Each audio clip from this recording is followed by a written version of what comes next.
நடக்கக்கூடாதது நடந்துருச்சு. என் லைஃப்பில் இந்த மாதிரி ஒரு பெயின்ஃபுல்லான ஒரு சுச்சுவேஷனை நான் ஃபேஸ் பண்ணதே கிடையாது.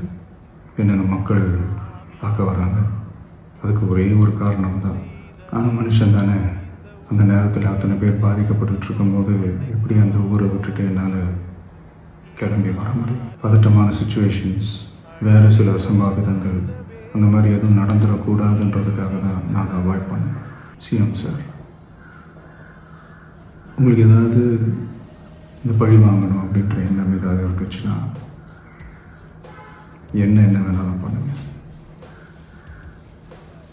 அவங்க மேலே கை வைக்காதீங்க. அனைவருக்கும் வணக்கம்.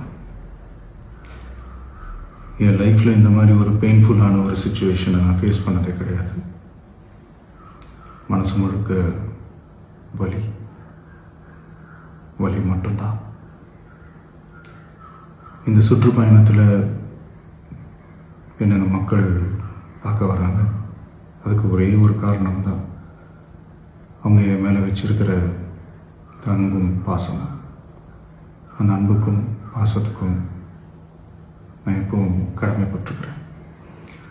அதனால தான் இந்த சுற்றுப்பயணத்தில் மற்ற எல்லா விஷயங்களையும் தாண்டி மக்களுடைய சேஃப்டி, அதில் எந்த காம்ப்ரமைஸும் பண்ணிடக்கூடாதுன்றதுக்காக தான் அது என் மனசில் ரொம்ப ஆழமாக இருக்கும் அந்த எண்ணம்.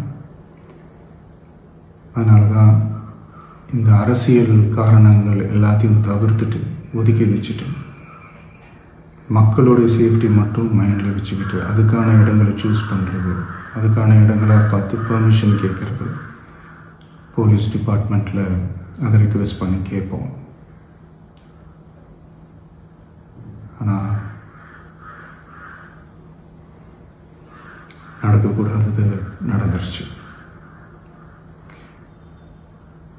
ஆனால் மனுஷன் தானே.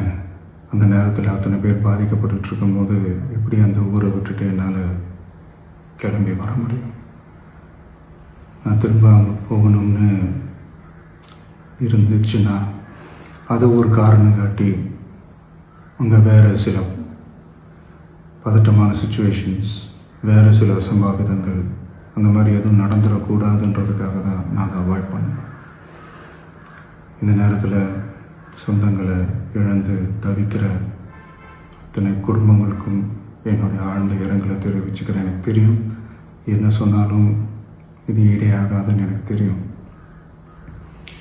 ஹாஸ்பிட்டலில் ட்ரீட் பண்ணிகிட்ருக்கிற எல்லாருமே சீக்கிரமாக க்யூர் ஆகி வரணுன்றது இந்த நேரத்தில் நான் வேண்டிக்கிறேன்.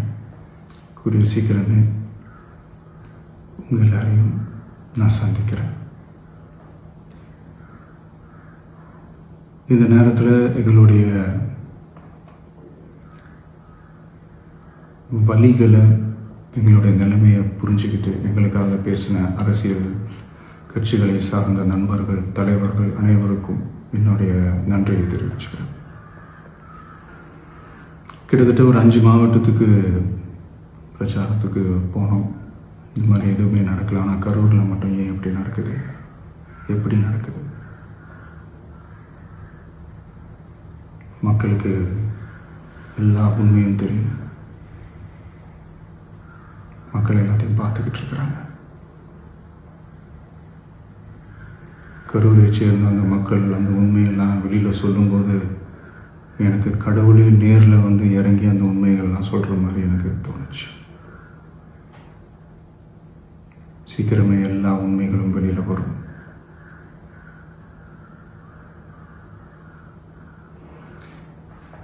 எங்களுக்கு தரப்பட்ட இடத்துல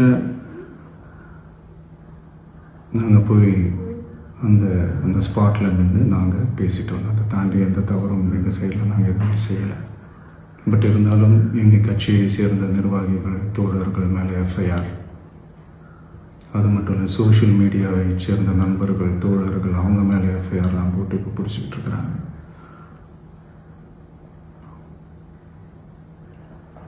சிஎம் சார்,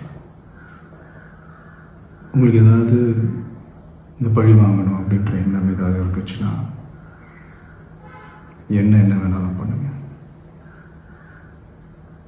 அவங்க மேலே கை வைக்காதீங்க. நான் ஒன்று வீட்டில் இருப்பேன், இல்லை நான் ஆஃபீஸில் இருப்பேன். என்ன வேணாலும் செய்யுங்க. நண்பர்களே, தோழர்களே, நம்மளோட அரசியல் பயணம் இன்னும் ஸ்ட்ராங்காக, இன்னும் தைரியத்தோட கண்டினியூ ஆகும்.